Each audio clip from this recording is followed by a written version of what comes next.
There are conversations on Reddit, Twitter, and even LinkedIn about the viability of cryptocurrency projects and their long-term prospects.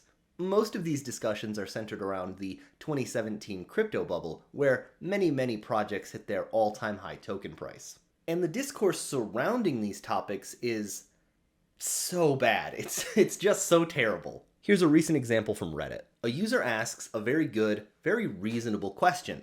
Are the 2017 hype coins like Stellar Lumens, Litecoin, XRP, the Ethereum operating system, Nano, and Neo dead? The user notes the price of the tokens because, after all, the only way to measure success in a cryptocurrency project is by price action, right? Imagine if you went to your doctor for a routine checkup and the only thing they did was take your BMI and then tell you to leave. Would you really be satisfied with that assessment? Is it possible to reduce such a complicated system down to just a single number that goes up or down over time? And yet that's what we do to crypto all the time. Your doctor has a whole routine that takes well over 30 minutes to perform, and sometimes the result of that examination is getting more tests because the surface level examination wasn't good enough. But this video isn't how to perform a routine physical exam on a person, it's how to perform a routine financial examination on a cryptocurrency. The particular Reddit post that reignited my frustrations about the discourse surrounding this topic mentioned XLM, Litecoin, XRP, EOS Nano, and Neo. We're going to use XRP as a case study for this video because, to the onlooker, it might appear that XRP and its parent company Ripple have the biggest problems. Ripple and its token, XRP, are definitely the largest project in this list, and they have some legal trouble, and generally they're disliked in the cryptocurrency community for being a banker's coin, but that's beside the point. Since 2017, their token price hasn't even reached 50% of its all-time high, according to Coinbase. If we were to just compare Apple and Sherwin-Williams by the spot price of their stocks, you would see that Apple's 130 a stock and Sherwin-Williams is about 200. And if you were using the logic provided by the average Redditor, you would say that Sherwin-Williams is doing better than Apple, because after all, $200 is more than 130, right? Of course not. There are 17 billion shares of Apple stock, making the company worth about $2 trillion at its market cap. And there are about 270 million shares of Sherwin-Williams, making them worth about $55 billion. This is obvious, basic stuff. And yet it's routinely skipped in discussions about cryptocurrency, not taking into account the number of shares that a company has when evaluating its value is ridiculous. But I see this happen all the time on Reddit, Twitter, and LinkedIn when we're talking about cryptocurrencies. All right, actual example time. In 2017, according to Coinbase, XRP is worth $3.80 at its all-time high. XRP at the time has 18 billion tokens approximately in circulation. $3.80 times 18 billion tokens is a market cap of $68 billion. The 2021 all-time high of XRP was about $1.56, and there were 36 billion shares. $1.56 times 36 billion is a market cap of 56 billion, a nearly 25% decrease. It would be very easy to stop your analysis right here and pretend that you've done your own research, which is what most people do.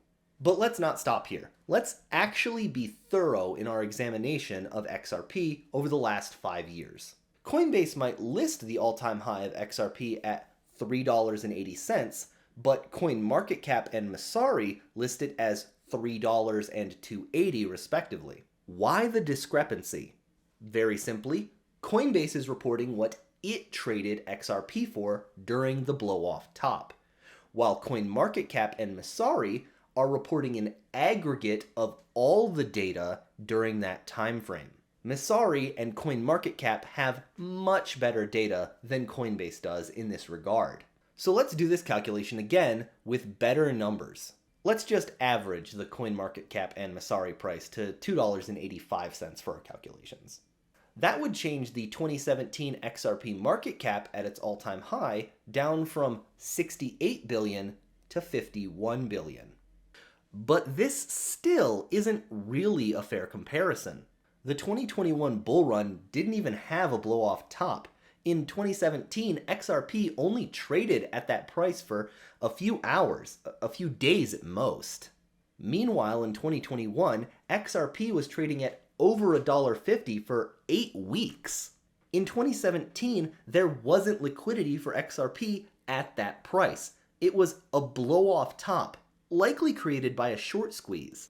If we look at the date of XRP's all-time high price, and we average the price from the 3 weeks before, the week of, and the 3 weeks after, we get a new number. That number is $1.70.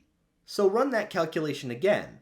$1.70 a coin times 18 billion coins is a market cap of 30 billion. But we're trying to be fair here.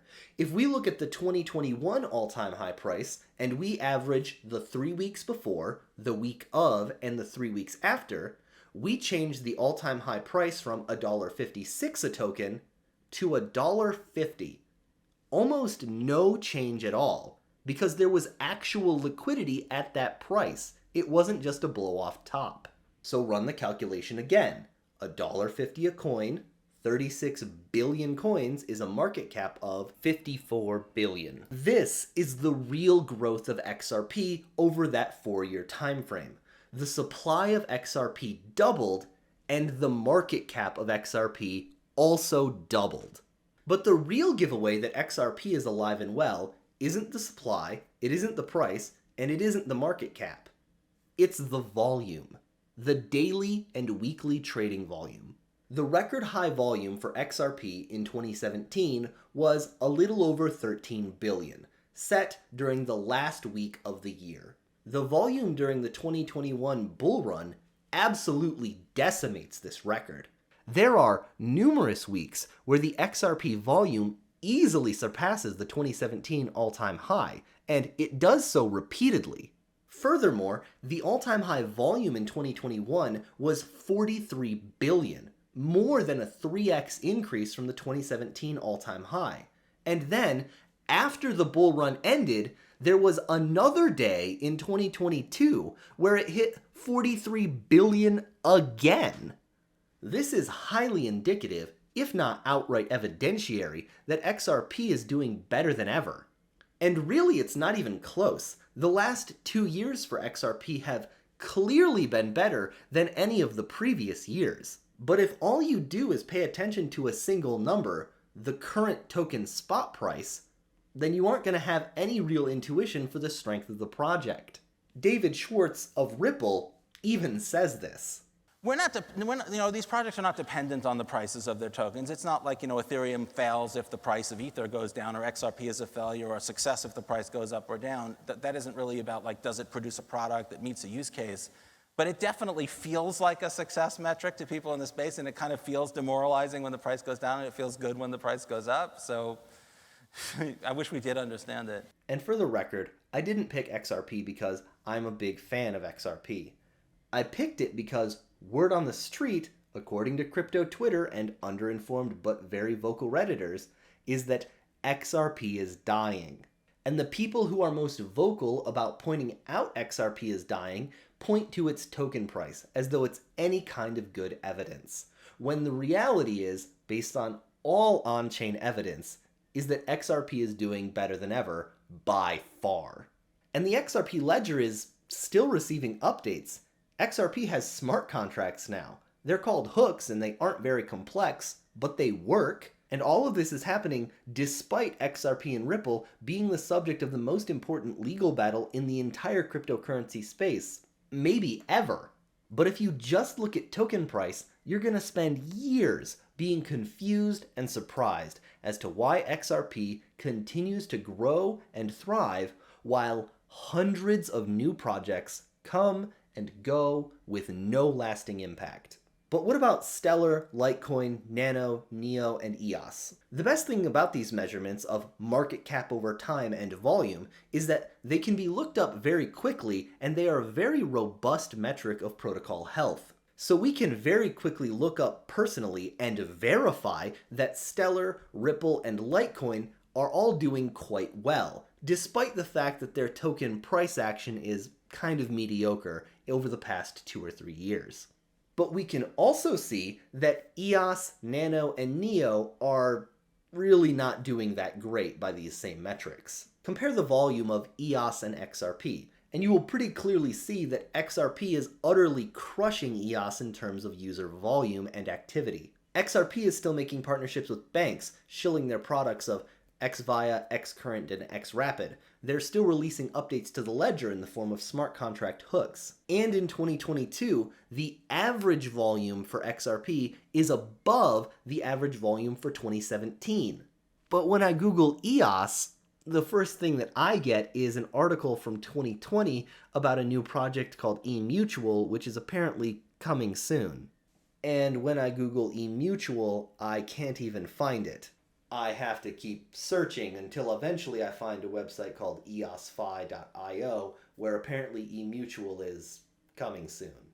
EOS, Nano, and NEO are all struggling to maintain an active user base, to continue to have an active development cycle, and their long-term prospects are bleak when you look at their competition, which seems to be thriving.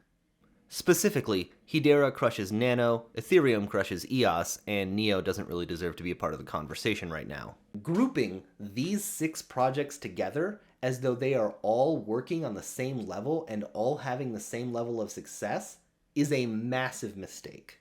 We know why people care about price first. It's the thing that affects them directly. And while it may seem like I've been singing the praises of XRP in this video, if anything, this video should be a cautionary tale about the dangers of inflation. Think about it. XRP has doubled its supply and doubled its market cap. It's got a thriving protocol. But if you're a user who simply owned XRP and held it this whole time, all of that growth meant nothing for you, because the majority of the gains in circulating supply, inflation, and market cap were in the form of Ripple and Brad Garlinghouse selling off massive amounts of XRP in order to fund the development cycle or just have personal enrichment. Sure, the supply of XRP doubled over the past 4 years, but if you just held that in a wallet, it's not like you got any of those tokens. Your bag's the same size. People, like the Redditor who posted this question, ask these things because they don't feel like they understand the cryptocurrency space. And they want to overcome this feeling of confusion by crowdsourcing an answer. But crypto is all about doing your own research. As a community, we need to get over the idea that token price determines project success. It isn't just a problem because it's naive and shallow. It's a problem because if you do this, you will feel confused and surprised by the market at every turn. Check the volume. Check the market cap over time. Check what the development team is doing and start having more nuanced conversations about these protocols.